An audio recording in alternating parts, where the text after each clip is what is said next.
Hey, good afternoon, LinkedIn, Facebook, YouTubers. We are here. HireMilitary is live today with Kyle Kulchik. Is that right? Yes, sir. That's right. Yes. All right. Hey, I'm Matt Quick for HireMilitary, the Director of Training and Development. And we're here today. We're talking to transition service members over the next few days, maybe weeks, maybe months, if we get enough volunteers. Really talk about, what they're doing, talking about, their transition journey, how their careers went, and really what's next for them.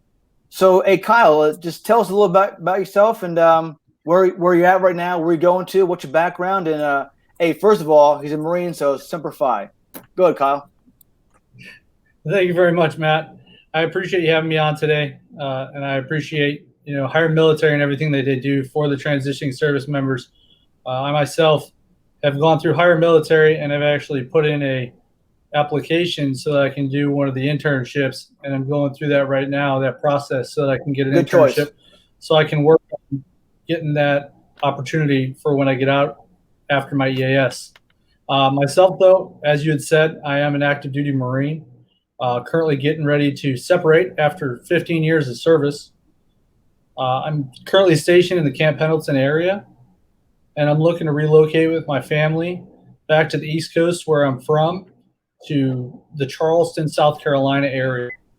A bit about myself. Like I said, I'm from the East Coast. I'm from Buffalo, New York originally, Okay. but it's too cold up there to go back there.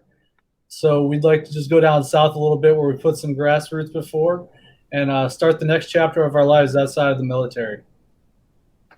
So we're both fellow New Yorkers. I'm from what's called downstate. He's from upstate. So it's we have a good background there. We're both Marines. We're both Paris Island Marines.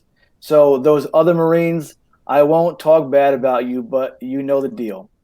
All right. So hey Kyle. So how's your transition going so far? That's a great question. The transition itself, especially with COVID-19 happening right now, is a little bit trickier than I would say a normal transition would be. Yeah. What's definitely helped me is I am the unit transition coordinator for my unit. So I would say, a leg up as to some others would, because I've had that foot in the door of how to access some of those resources that are available to the Marines. So that has helped me in my case, which also has then helped those Marines, because have that trickle down effect, because I'm always watching Yeah. out for my Marines and making sure that I give them all the information and resources that I find, like HireMilitary and the internships and the resources that they have available. That's good. Hey, so how's your networking going so far? I will tell you, LinkedIn is something that I never heard of before, never planned to use. The biggest social media network I had used was Facebook, and that was primarily just to communicate with family members and stuff. And making sure when I was back home, or when I was overseas, with communicating with family back home. But definitely following some of the links that I've seen and the cheat sheets for LinkedIn. That is how my network has been going, especially with COVID-19 playing a big factor in a lot of the career fairs and the military hiring events that have been postponed or put on to the electronic Oh yeah. networks. So LinkedIn has become a huge part of my networking basis here. Oh, good. So what's your background in the military, and what do you want to do when you get out? Well, my background in the military is I'm what's called a motor transportation operations chief. And what that is basically is a logistics and operations specialist, basically making sure that the gear is loaded on the certain types of equipment and it gets where it has to in a timely and effective manner. That is my job in the Marine Corps. My Okay. passion is taking care of the Marines and ensuring that the training is done for them. So, what I'm looking to pursue after my exit from the Marine Corps is a job or role in the human resource and training and development roles. And that is why I pursued a degree in human resource management, because I really want to help those employees and businesses work together to make sure that the jobs can get done effectively and efficiently. So your background's transportation and logistics. How's that transfer into HR? Not a trick question though. Well, the way I looked at it, it's not. No, the way I looked at it is because I didn't choose that job for myself in the Marine. Okay. The job was given to me. But what I did realize is there's a lot of the HR and training and development that goes into the motor transportation field, because the majority of the Marines that we were getting, some of them never had a driver's license. So that's where that training and development piece came in. We had to teach them how to drive. It Okay. wasn't driving a small little sedan either. It was driving a 7-ton vehicle with a trailer that could go excess of 30 feet long. Well, they can't lose the keys, right? They can't lose the keys. That is correct. There are no keys. Now, for those that don't know, I'm not a motor transport guy, but I drove a Humvee, not a Hummer, but an actual Humvee in the military. So there are no keys. You start it. I don't want to give secrets away here, but you start it without a key. So if you want to go dive into that, Kyle, that's fine. No, I won't give the secrets away. Okay, either, all right, that's fair. Individuals out there, if you ever get told to go find the Humvee keys, don't go searching for too long, because you won't find That's right. them. Take a few minutes to figure it out, right? Hey, so you want to go to Charleston area, right? When you leave. Yes, looking to go back to the Charleston area. I spent a few years there. As you had said, we both went to Parris Island. So that is not where my first love for South Carolina came in, because 13 weeks at Parris Island boot camp did not give me a love for the area. It does not. But after I went a few places throughout the continental United States and around the world, my wife, my son, and I were stationed there for several years. And we were stationed down in Parris Island, and we fell in love with the area, the history of the area, and the growth that was happening in the area. So we decided that that's where we'd like to go back to and start the next chapter of our lives. That makes sense.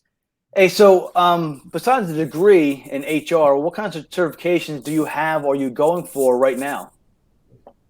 Well, currently I'm utilizing the O2O program, the Onward to Opportunity program that's offered for the military through Syracuse University. I'm actually pursuing my PHR certificate. I actually just started that 2 weeks ago while I'm in my transition phase. Hey, that's right a now. great course. So I went through the course too, so you'll enjoy that. I am. I'm using this time wisely. I'm trying to, at least while I'm transitioning, trying to find every avenue and approach that I can to make sure that I set myself up for success. Especially like you had pointed out, I have a job proficiency background in operations and logistics, and I'm going for a job in my civilian career within the human resource field, where I don't have that hands-on other than being a Marine and being a leader. So I'm trying to make sure I get the certificates and the credentials that I can. That makes sense because now you leave the military, your rank doesn't matter anymore, your titles don't matter anymore. The titles that civilians may look for is really that PHR certificate, the degree, that kind of background. So are you connecting with certain people in the Charleston area that you're looking to maybe target or help out? Are you looking to go to Joint Base Charleston for a job or in the civilian world? Me personally, I'm not shutting any doors. That's one thing I've learned throughout the transition process that my mentors have told me. As I'm using ACP for a mentorship program as well, one of the other things that I found is I'm not shutting any doors. I'm reaching out to anyone and everyone. I'm trying to market myself and keep my opportunities open, because to me, I want to be able to work for a small business that is up and coming, or for a well-established business that needs someone that can produce the caliber of work that I can do as well. Because I really just want to help the team and make sure that business can work effectively. That makes sense. So you have the credentials in the back. You have the credentials coming with you to a job. What else are you trying to do besides between now and your separation? Are you trying to get maybe a DoD skill bridge opportunity, either remotely or in the Charleston area? Well, like I said, right now I'm working on the DoD skill bridge in the HireMilitary internship. Mm-hmm. That's something that I'm working with, trying to do one remote because of the COVID-19 situation. I'm working on one of those remote internships, and I was actually just in communications today with one of the employers that works with HireMilitary through those internships, that is based in the Charleston area, approximately 30 minutes north of them, and working with them to see if I can do a remote internship until my EAS or my leave date from the military and exit upon, and then possibly transition that into a job working for them. Okay, that makes sense. So, hey, what else? So, what else are you into besides transitioning? I see you're involved in a bunch of networks here. Um, so, what else you doing? So, I see you have a certification through some resiliency team building. You're a member of a couple organizations. Looks like a nonprofit. How's that going for you? It's going really well. I'm trying to keep myself busy because I'm trying to establish myself. These days, you have to, right? These days I do have to, especially with COVID-19. I'm kept home a lot more with my wife and my son. They keep me busy trying to help homeschool my son since the schools are closed down. And I'm really just trying to gain that time back with my family that I wasn't able to get in the last 15 years, and take advantage of the time that I have. And I also am trying to just make sure that I know myself. I've been told one of the biggest parts of transition is being able to identify yourself outside of the military, not as that rank or that individual in the military anymore, but Yeah. as yourself individually. Yeah. So I'm trying to find myself within these nonprofits, within these groups that I belong to, because I truly like to give back to organizations. I like to be able to help others. So being able to be part of these organizations and do that is what I enjoy, and that's my passion. Having a purpose to give back. Like you touched on the RBLP, that program right there is an upcoming program that I found through the cool program through the Marine Corps, which is another certificate I was able to obtain through my transition. And what that does is that's a program that teaches resiliency and the leadership principles through that and how to build that through your team. And I think that's something that's even more important now today than ever, especially with the COVID-19 situation we have on our hands, is making sure you can have those resilient teams and teaching them that resiliency so that we can get through these obstacles that we're facing today. That's a good point. Hey, let's go back to your homeschooling now. How is that going? What grades are your kids in? I will tell you, I got one kid. I got one 9-year-old. He's very smart, Okay. and homeschooling is not the easiest, but it's not the hardest because he's really smart. He tries to get through it really quick. Yeah. And he doesn't want to show his work.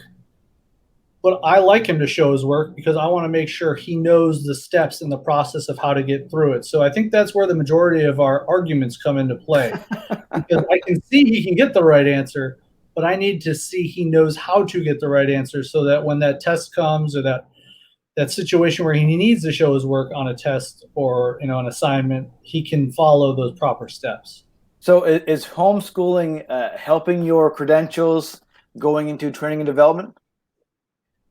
I think so. I think it's teaching me a little bit more patience because honestly, if you look at it, I'm good with training Marines because when you think about it, I'm a staff sergeant in the Marine Corps right now. Okay. And when I tell the Marines something they have to do, they do it because they have that instant obedience to orders and that rank structure. So kids when aren't I tell the my same son way? to do something, they're not the same way. No, not at all. He does what he wants. He wants to question everything. So much like in the civilian sector, I could tell someone they have to do something, but they have to have that buy-in or the want and desire to do that. So I have to be able to give it to them in a reason of why they want to do it or why they should do it. So you got to find out what motivates him. Exactly. What's the need behind the need of that motivator? That's true. So that's a good training development point. What motivates certain people? Some it's money, some it's time off, some it's promotion potential. What motivates your son? Well, with my son, the time off. It's definitely the time off so he can play with his friends. Absolutely. From the time he wakes up to the time he goes to bed, he just wants to be able to play with his friends. Hey, good point. Which is good. Yeah, it's not bad. So he's not a gamer then?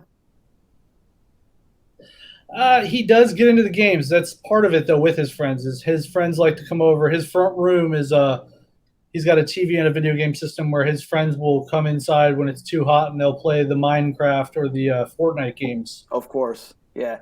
Hey, Fortnite is they're designed right here near Raleigh, North Carolina. You know that? I did not know that, but you know what? If I tell my son that, he'll probably tell me he found it on TikTok. That's right. Oh, good. So, so it's funny because yesterday I made a post that I wanted to take a few conversations from on the phone to on LinkedIn Live or Facebook Live, and And I'll tell you, I had like 18 people that quickly sent emails in. Um, and Kyle was one of the first ones. So he was, hey, so you're available today at 4 p.m. East Coast time? He says, yes, I'm available at 1 p.m. Pacific time. So I get it, it's a time zone thing. But hey, I appreciate you coming on today. And if you ever want to do this again, listen, I want to do this every day. So at least once a day for 15, 20 minutes, talk to different transition service members about their transition experiences, what they want to do next, those kind of things. So, Kyle, would you recommend someone do this with us? I definitely would. I would recommend someone doing this because it's getting that opportunity to sit, not face to face, but screen to screen, you could say, with someone and just have a chat with them about how the transition's going for them. And like me, someone may be sitting there listening to this or watching this and being like, you know what? Hey, this guy's done it. He was in a time crunch. Or they may have heard a few of the things that I mentioned, like the ACP program, the Yep. RBLP, or Hire Military's internship, and be like, hey, I'm going to go look into that. And that could Yeah, help them. and those are good points. And I know we discussed before we came on air about the survivor benefits plan, life insurance after the military. Are all those things set with you? Do you think or not? I'm always learning. That's the Good. easiest way to say it. I stay humble and I stay hungry. I never really try to keep myself at a cap. I know some, but I never know enough. And we keep learning no matter what. Well, good deal. Hey, so if anybody else wants to come on, I'm going through emails tonight. I'll probably text or email back the rest of them. I think I'm scheduled tomorrow at around 4 p.m. as well. 4 p.m. East Coast time. It might be 10 a.m. Hawaii Standard Time. So I'm learning all these time zones, and if we can get Korea involved and someone overseas deployed, hey, listen, this is a time now to have a casual conversation about transition from the military. Was it relaxed, Kyle? I was very relaxed. I felt like I was talking to a coworker or a friend over the phone. No tough questions, right? No, none at all. There was All no right, stumpers. tomorrow I'll get tougher, right? And if you have tough questions for me, please just hey, let me have it. I probably can't answer them all, but I'll find the right people that can. Hey, so Kyle, yeah, I want to say I appreciate you coming on today.